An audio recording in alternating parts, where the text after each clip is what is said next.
Hello, and welcome to the Treasury. Last week, the British people voted for change. And over the last 72 hours, I have begun the work necessary to deliver on that mandate. Our manifesto was clear. Sustained economic growth is the only route to the improved prosperity that our country needs and to improve the living standards of working people. Where previous governments have been unwilling to take the difficult decisions to deliver growth or have waited too long to act, I will not hesitate. Growth was the Labour Party's mission in opposition. It is now our national mission. There is no time to waste. This morning, I want to outline the first steps that this new Labour government has taken to fix the foundations of our economy, so we can rebuild Britain and make every part of our country better off. But first, let me address the inheritance. I have repeatedly warned that whoever won the general election would inherit the worst set of circumstances since the Second World War. What I have seen in the past 72 hours has only confirmed that. Our economy has been held back by decisions deferred and decisions ducked. Political self-interest put ahead of the national interest. A government that put party first and country second. We face the legacy of 14 years of chaos and economic irresponsibility. That is why, over the weekend, I instructed Treasury officials to provide an assessment of the state of our spending inheritance so that I can understand the full scale of the challenge, and I will present this to Parliament before the summer recess. This will be separate from a budget that will be held later this year, and I will confirm the date of that budget alongside a forecast from the Office for Budget Responsibility in due course. All governments face difficult decisions. I will not shrink from those choices. Those choices are made harder, however, by the absence of the economic growth necessary, not only to balance the books, but also to improve living standards. New Treasury analysis that I requested at the weekend shows that had the UK economy grown at just the average rate of other OECD economies this last 14 years, our economy today would be over £140 billion larger. This could have brought in an additional £58 billion in tax revenues in the last year alone. That's money that could have helped revitalise our schools, our hospitals, and other public services. Growth requires hard choices, choices that previous governments have shied away from. And it now falls to this new Labour government to fix the foundations. There is no time to waste. We have promised a new approach to growth, one fit for a changed world. That approach will rest on three pillars: stability, investment, and reform. Let me turn first to stability. In the run-up to the general election, I set out the crucial first steps in our economic plans to deliver economic stability so we can grow our economy and keep taxes, inflation, and mortgages as low as possible. And that commitment stands. I emphasised this commitment in a meeting with the Governor of the Bank of England on Friday, and I will do the same when I meet the Chair of the Office for Budget Responsibility this week. These institutions are guarantors of our economic stability, and I will not be playing games at their expense.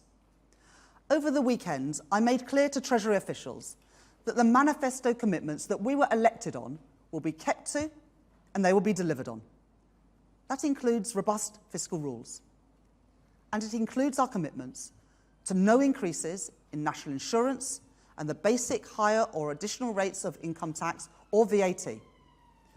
Now, I know that there are some who will argue that the time for caution is past, who hold that the platform on which we were elected, the platform that the British people voted for last week, can now be swiftly forgotten, that we can toss aside those fiscal rules or renege on our tax pledges.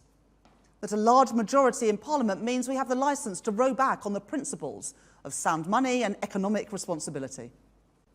I know that many of you aren't used to hearing this after recent years, but I believe that the promises that a party is elected on should be delivered on in government, and we will do so. We do not take lightly the trust of voters who have been burned too often by incompetence, irresponsibility, and recklessness. And to investors and businesses who have spent 14 years doubting whether Britain is a safe place to invest. And let me tell you, after 14 years, Britain has a stable government, a government that respects business, wants to partner with business, and is open for business. In an uncertain world, Britain is a place to do business. Let me turn to how we will unlock that private investment that we so desperately need. Before the election, I announced Labour's plans to launch a new national wealth fund with a remit to invest, and so to catalyse private sector investment in new and in growing industries.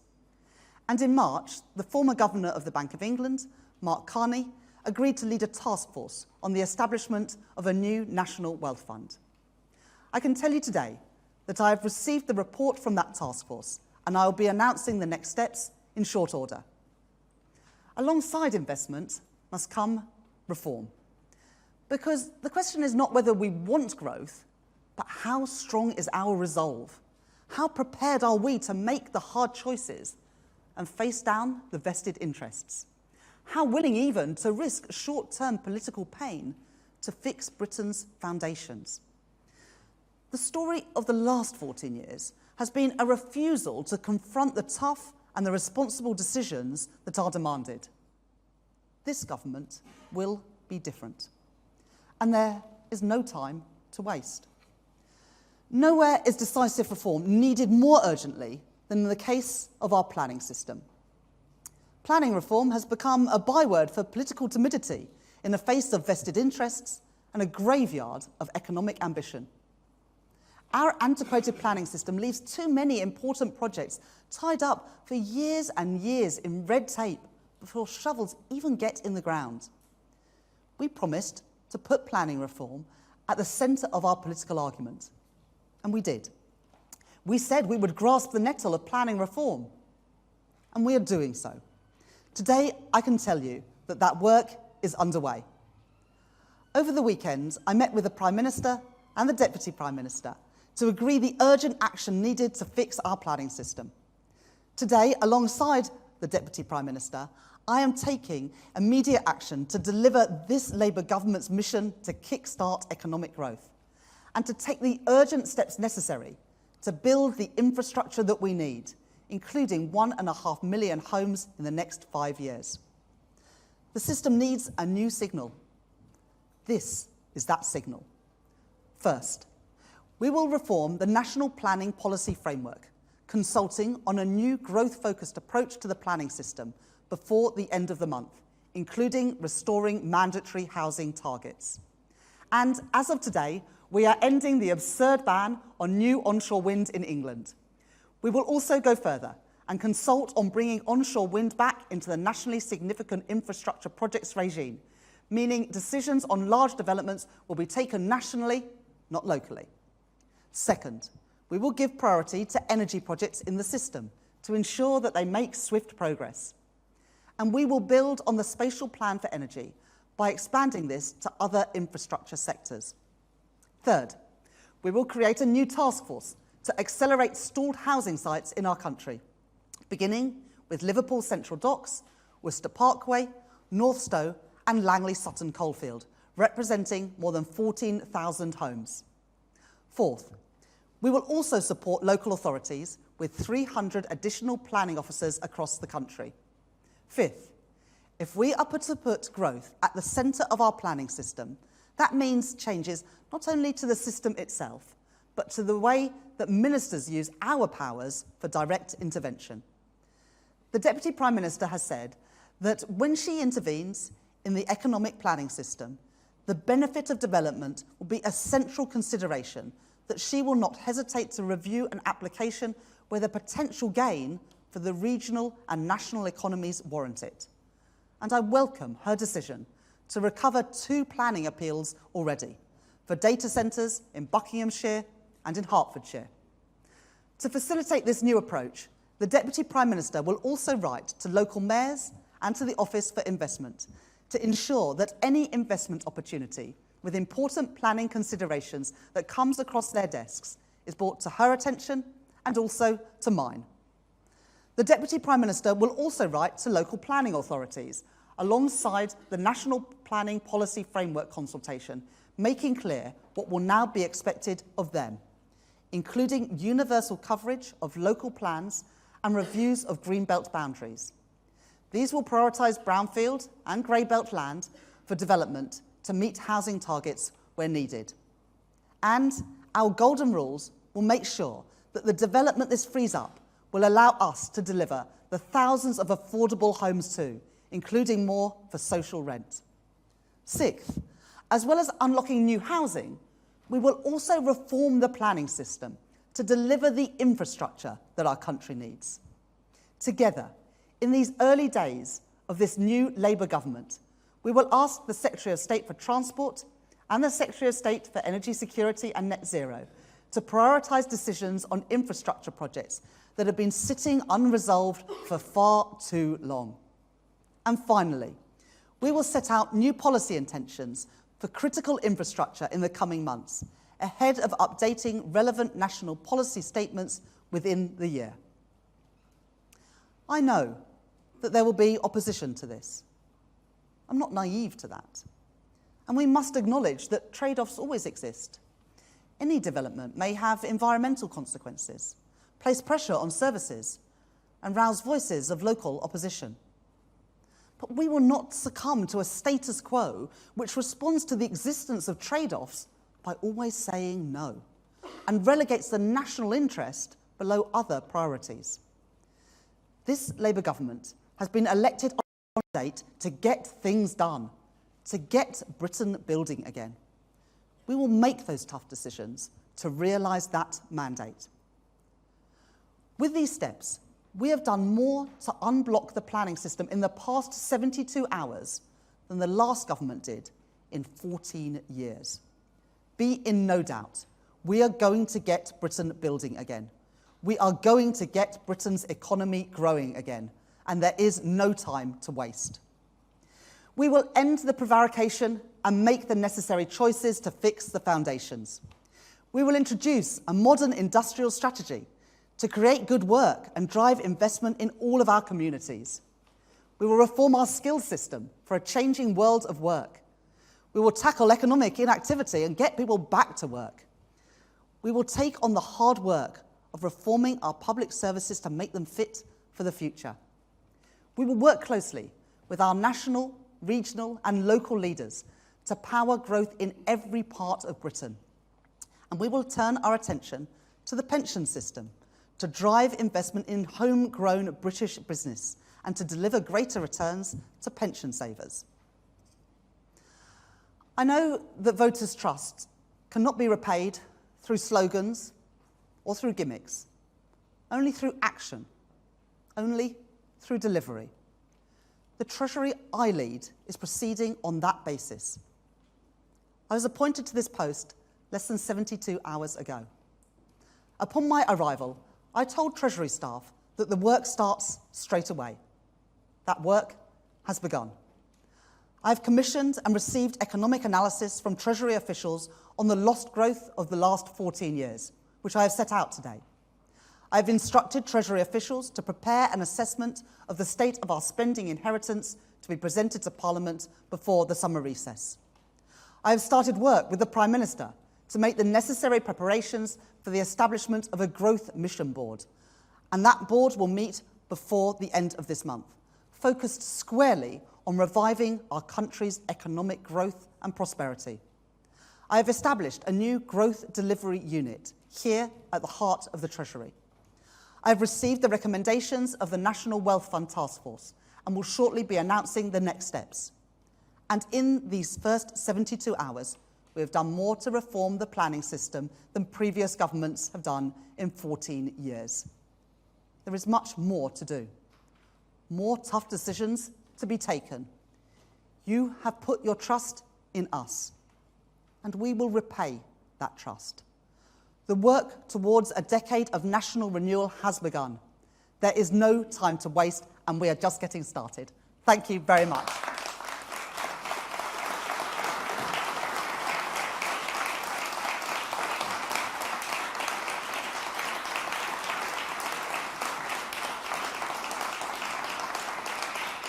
Thank you. I'm now going to take some questions, and I'll start with Helia from Channel 4 News. Helia Ibrahimi, Channel 4 News. Good morning, Chancellor. Is today's announcement a declaration of war against NIMBYs? We were filming in Surrey with locals who are fighting off development in the middle of a greenbelt land where there's an old World War II runway. They say it hasn't been used for years, but under these plans, it could be transferred into Greybelt site. Our local resident says NIMBY stands for nature in my backyard, which she has to protect. How do you win over people, local residents like Francis, who we filmed with, or are you calling time on all NIMBYs, including Francis? And can I also just press you on social housing? You must be aware that there is a deep problem with social housing, which goes way beyond affordable housing. Affordable housing is just 80% of market rent. So many people cannot afford that. How are you going to press developers? And how much of this planning revolution will include social housing? Well, thank you very much for your questions, Helia. First of all, it will still be in the first instance up to local communities and local authorities to decide where housing is built. But we will bring back those mandatory housing targets. So the answer cannot always be no. So it'll be up to local communities to decide where the housing is built, but it has to be built. If the answer is always no, we'll continue as we are. And continuing as we are means living standards continuing to decline, and it means public services continuing to deteriorate. I'm not willing to accept that status quo, and so we've got to get Britain building, and we've got to ensure that families can get on the housing ladder, because it links to the second part of your question, for how home ownership is going backwards. It's gone backwards in the last few years. Britain today has got lower home ownership than it should do. And the Labour Party and this Labour government want to be the party of home ownership. But we also know that affordable housing, including housing for social rent, as I said in the speech, is an important part of the mix. And included in the 1.5 million homes will be, and the Deputy Prime Minister will set this out, will include affordable homes, and it will include socially rented homes. But also, for those who are in the private rented sector, we are also going to reform the rules around that, so that we will finally get rid of no-fault evictions to help those who are not fortunate enough to either own their own home or have social housing. So we will make those changes as well. Next question is from Faisal Islam at the BBC. Welcome, Chancellor of the Exchequer. Do you consider yourself to be a YIMBY? Yes, in my backyard. And then, in terms of both the house building and the green infrastructure investment, in history, we've only had this level of house building when the state has been involved. And around the world, the examples which you know of green infrastructure investment have co-invested with the public sector. Are you relying too much on the people behind me from the private sector to deliver this revolution? Will net investment still go down under your leadership at the Treasury? Yeah, first of all, I do support development, and I think as a constituency MP, I have done just that. We need the private sector to build homes. We're not going to be in the business of building those homes directly. We need the construction sector, the house building sector to build those homes. And we have announced today, the Deputy Prime Minister and myself, some homes that have been stalled that will now go forward. We've also committed to look at those stalled sites, those wider number of stalled sites, to see what housing we can take forward. But we're not going to let people off the hook. We want affordable housing. And we want housing for social rent as well, and that's an important part of the mix. So this is not a green light for any type of housing. We want, and I said in the speech, that the Deputy Prime Minister will take an interventionist approach to make sure that we've got the housing mix that our country needs, that our people need. Next question is from Ed Conway at Sky News. Thank you. Chancellor, congratulations. It's a watershed moment here. The first female Chancellor, the first Labour Chancellor also in 14 years. But dare I say, not the first Chancellor who has promised economic growth. And perhaps every previous holder of your office has come into office saying that there will be economic growth. So could you just be more specific about this? When can people, particularly those who are nervous about having all this building happening, when can they expect more economic growth? When can they expect the fruit of these planning reforms? Is that something that you might expect in a few years, by the end of this parliamentary term? Is it 10 years? Well, as I said in my speech, there is no time to waste. And that's why within 72 hours, I'm here already announcing a whole range of measures to unlock private sector investment in housing, in energy infrastructure, and more widely. So we want to get going. We sought at this election, a mandate for economic growth. We've won that mandate.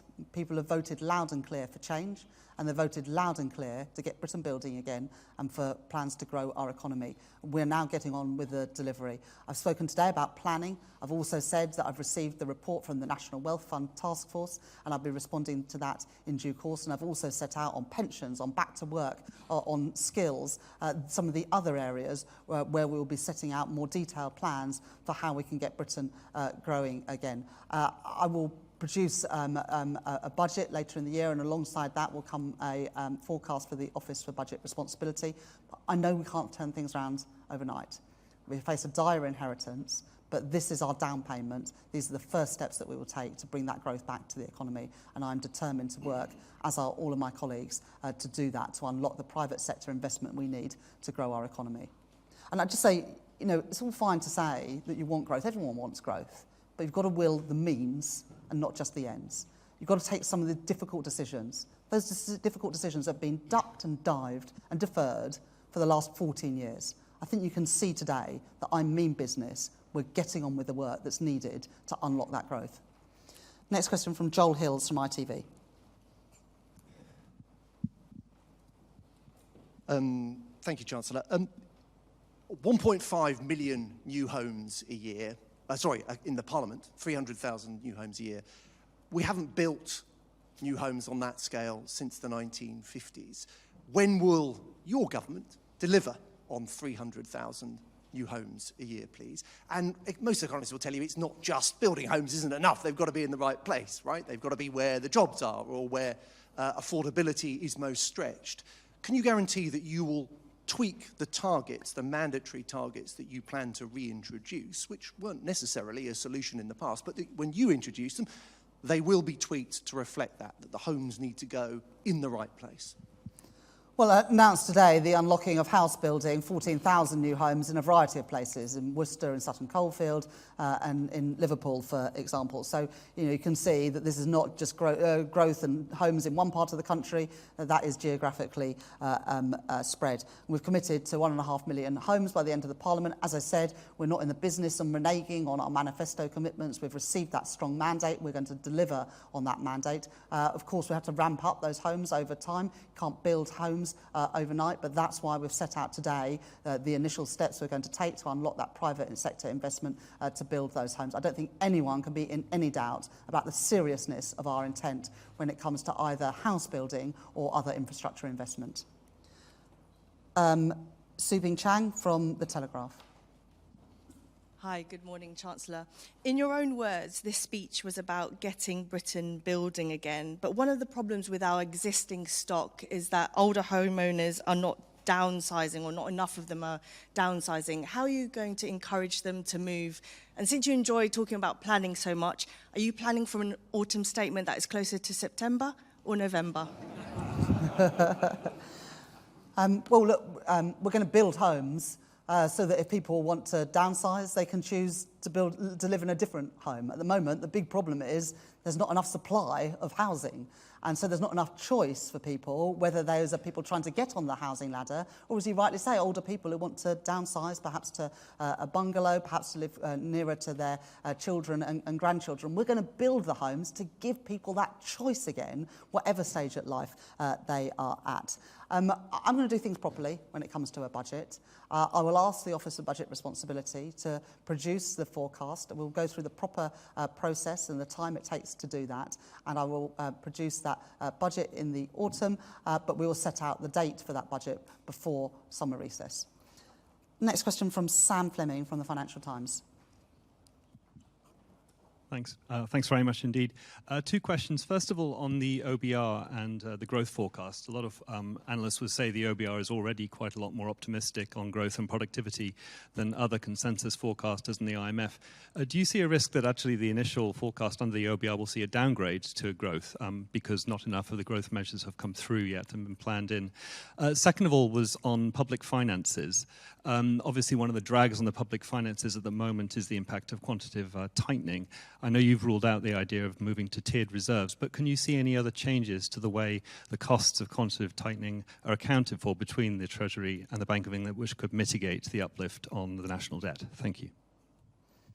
Well, thank you very much for that question. The OBR currently forecasts trend growth at about 1 2/3% a year, and I will ask them to provide their independent latest assessment to go alongside the budget. But I think that everyone can see that we are serious about growing the economy.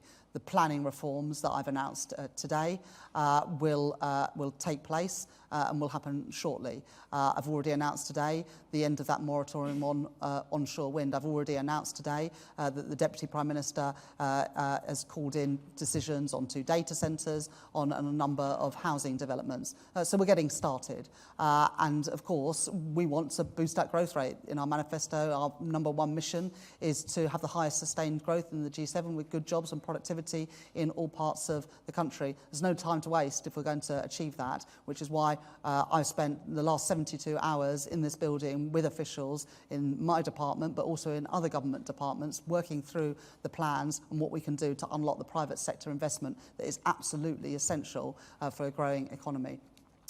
In terms of the Bank of England and the treatment of reserves, as you say, I've got no intention on changing the way that the way that reserves are treated and the interest paid on those reserves. We don't have any plans to change that. Larry Elliott from The Guardian. Good morning, Chancellor. 2 questions, if I can. One, the former Prime Minister and now actually former MP, Liz Truss, talked about an anti-growth coalition which has been holding back growth. Do you think there's an anti-growth coalition in Britain, and if so, what do you plan to do about it? Just something specific on your housing targets. Are you going to mandate specific housing efficiency and also mandatory targets for the proportion of social housing in the mix?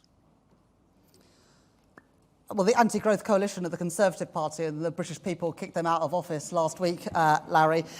In terms of housing and energy targets and the mix of social housing, I will leave that to my colleagues, the Deputy Prime Minister and also the Secretary of State for Energy Security and Net Zero to set those out. But as you know, we've got that ambition, clean power by 2030 and to become a clean energy superpower. We don't want to be using more energy than we need, and that includes in our homes. Next question is from Ashley Armstrong at The Sun. Morning, Chancellor. Just wanted to ask, because last week you made the comment that the economy is clearly much more than just lines on a graph. You talk about pro-growth. What everybody wants is the details of when they're going to really be feeling a bit better off, when they're going to be feeling better for their households and their families. So if we could have a little bit on that, please, because clearly we all want growth. And the second point was also you speak about kind of making the UK the place for investment. We all know that the London Stock Exchange has been having a drought of listings, companies leaving for other places as well. The Tories considered a British ISA. Will you be considering something along those lines, or do you also agree that was more of the gimmick and more needs to be done? Thank you. Thanks very much for those questions, Ashley. Yeah, I mean, economic growth is about more than lines on a graph. This is about whether working people feel better off, whether our high streets and town centres are revived, whether there are good jobs paying decent wages in more parts of the country.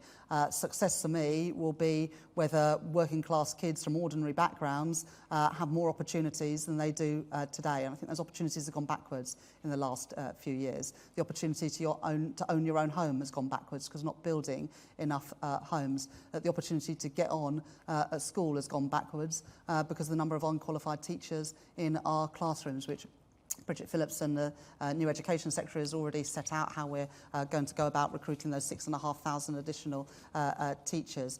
We're going to reform our business rate system to make it easier for small businesses and high streets. We're going to deliver on those commitments in our manifesto to make working people better off. And we're starting today with the announcements about how we can ensure more people can get on the housing ladder and more people can have a home of their own, whether that is to buy or for social rent. And that is one of the key determinants of whether people feel better off and whether they have a good standard of living.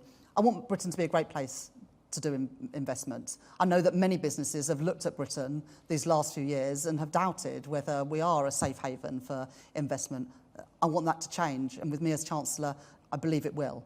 I want people, when they look around the world, to see Britain as a place that they can see a stable government with serious plans to grow the economy, a government that is pro-business and pro-growth, so that we can drive that private sector investment that is crucial if we're going to have those good jobs in all parts of the country, good jobs paying decent wages, and I want to work in partnership with business, as I did when I was Shadow Chancellor, but now in this privileged position of being Chancellor of the Exchequer, to work in partnership with business to ensure that those opportunities exist for families, for young people all around our country.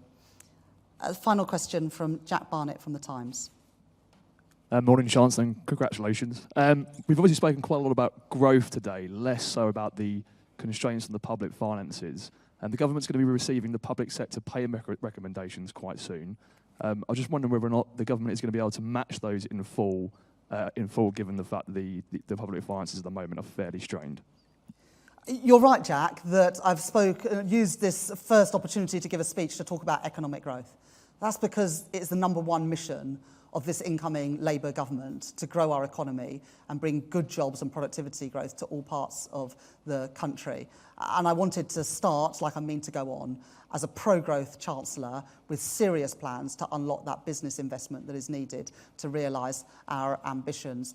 But I also set out today that I have asked the Treasury officials this weekend to provide an update to me on the state of the public finances and the inheritance. And I will present that to Parliament before the end of this month. I will also at that time set out the date for the budget alongside the OBR forecast. In terms of public sector pay, there's a process to go through there. The pay review bodies report to the Secretaries of State and we will go through those plans. I'm under no illusions about the scale of the inheritance. I've been clear about that in the speech today. I've been clear about that these last few weeks.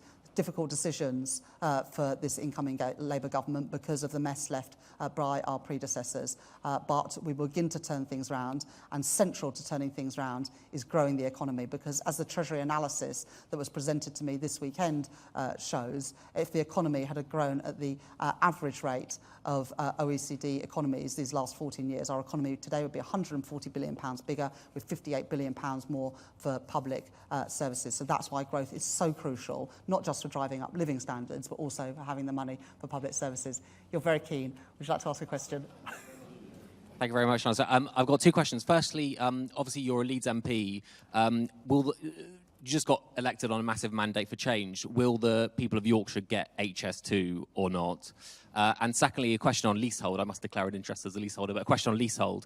Will Labour take on Labour councils who are also freeholders for ex-council flats?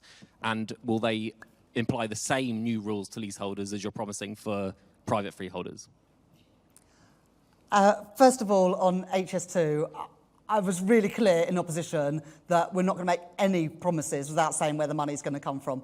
That's not going to change now that I'm Chancellor of the Exchequer. I'm not going to make any commitments without being able to say where the money's going to come from. On leaseholders, yes, of course, that would apply for local authorities as much as it does for private sector landlords. Thank you for your persistence, and thank you very much, everybody, for coming along today.